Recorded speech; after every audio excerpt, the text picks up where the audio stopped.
Открывая встречу, Юнусбек Евкуров рассказал об успехах республики в строительстве школьных и дошкольных образовательных учреждений. Так, с 2008 года в республике построено и отреконструировано 86 объектов образования. Это позволило сократить очередность в детских садах и увеличить количество мест в школах, ликвидировать трехсменное обучение. В планах у властей довести количество смен в школах до одной. Довольно серьезные пункты послания президента страны. И уверен, что это завтра выйдет в майские указы. И будет это все жестко контролироваться, будет выполняться. И то, что заложено о ликвидации трехсменки, двухсменки, то, что заложено о ликвидации дошкольного учреждения. Мы вчера открыли один дом культуры очередной в Яндере. Завтра открываем в Мужичах. Это тоже программы по личному указанию президента страны в 2015 году, когда я к нему обратился. Я объяснил, что у нас из центров культурного притяжения в селах от 10 тысяч и выше людей вообще ничего нет. Вообще ничего нет. А это субъектовая задача, не федеральная. Он дал поручение. Разработана программа именно под нас. И мы в этом году уже начинаем еще 8 домов культуры строить. И до 2020 года в каждом селе будет дом культуры. А что значит дом культуры? Это большая помощь для вас, для педагогов, для школ. Так нет? Почему? Потому что и кружки вас разгружают.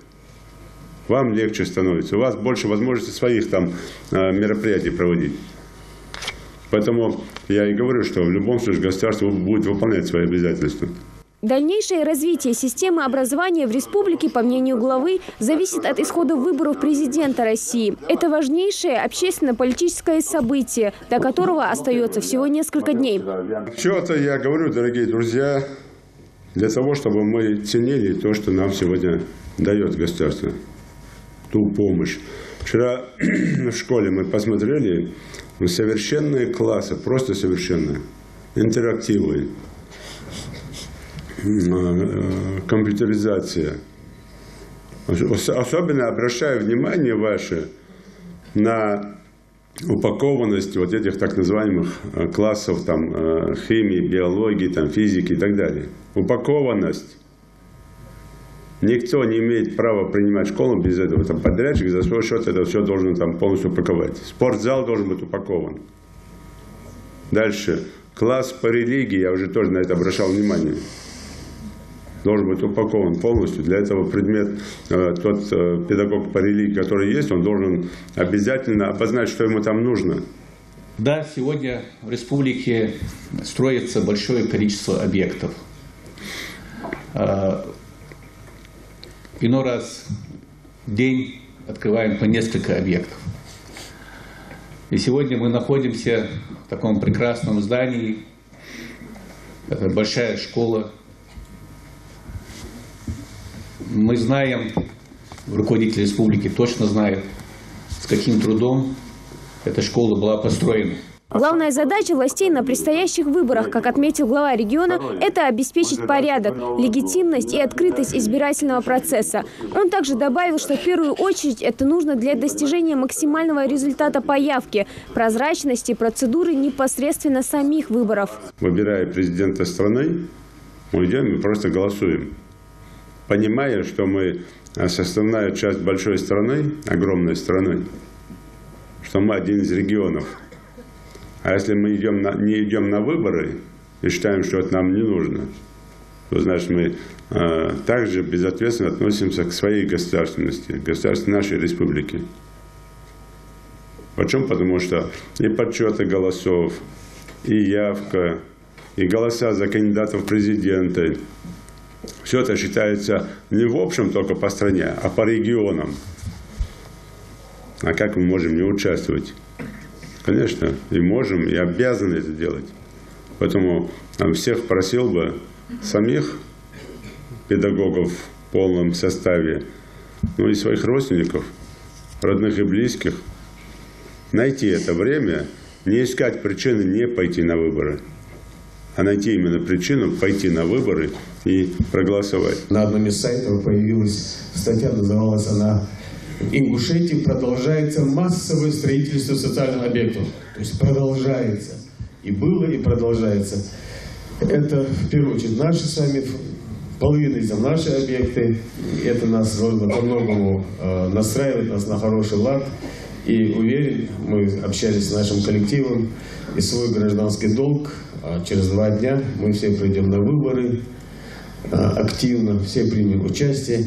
Прийти на выборы и тем самым выполнить свой гражданский долг призвал Юнусбек Евкуров и студентов филфака Ингушского госуниверситета. Глава региона считает, что в политической борьбе неопределенные силы часто используют негодные инструменты, ведут разрушительную для общества деятельность. Он отметил, что молодые люди должны принимать активное участие в жизни республики и продвижении положительного имиджа региона.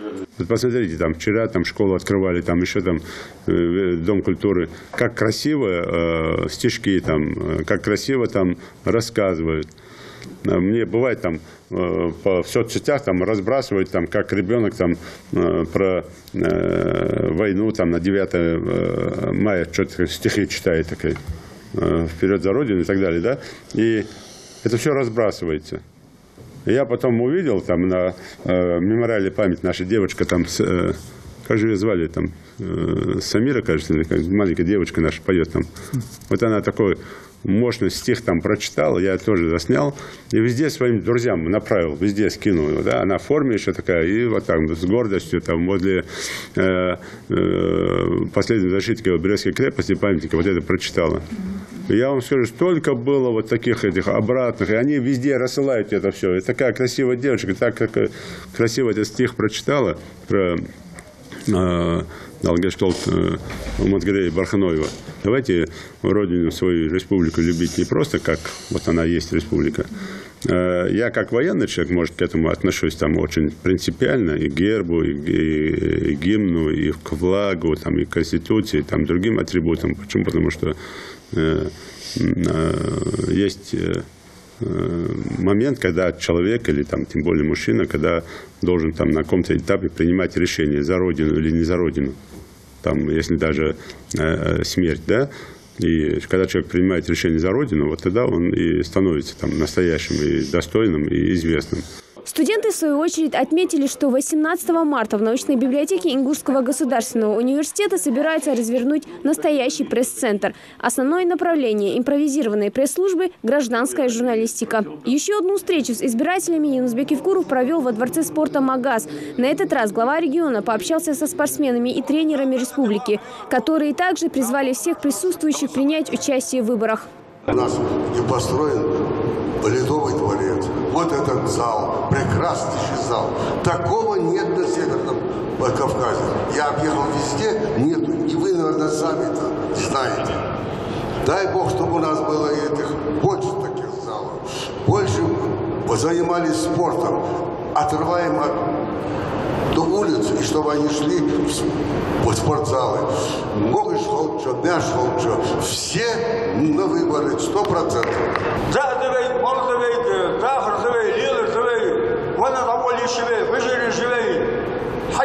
Спорт комплексы живей, школа живей, детсады живей. Так хам бой, футбол бой. Так беркаты дол векам вевахар велилер. Ах выборы обязательно активное участие принять здесь. Они еще ведала $10, $20, векам ходил, если ходил, кому доведет. Юнусбек Евкуров отметил, что подготовка к выборам в республике проходит в соответствии с календарным планом. 18 марта в республике откроют больше 130 избирательных участков. Все они полностью готовы. Должны на выборах как внутри республики, так и межрегиональных, так и всероссийских выборах голосовать за будущее нашей страны, за будущее нашей республики. Быть всегда благодарным тому, что мы вместе с вами все делаем.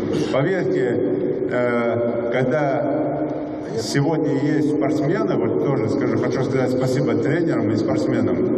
Легко говорить, вот я разговариваю с министром спорта в Сочи, тоже говорю про объекты, про ФОКи, вот мы же там проговорили, там, в 5 селах построить ФОКи, да? И он говорит, да, не жалко вам давать деньги, не жалко. Потому что у вас такие спортсмены. Глава также добавил, что в день выборов на избирательных участках в школах будет возможность принять участие в акциях, посвященных проектам по благоустройству населенных пунктов. Перед школами будут развернуты ярмарки выходного дня, пройдут концерты и другие развлекательные мероприятия. Хади Добреева, Хусейн Гагиев, Новости 24.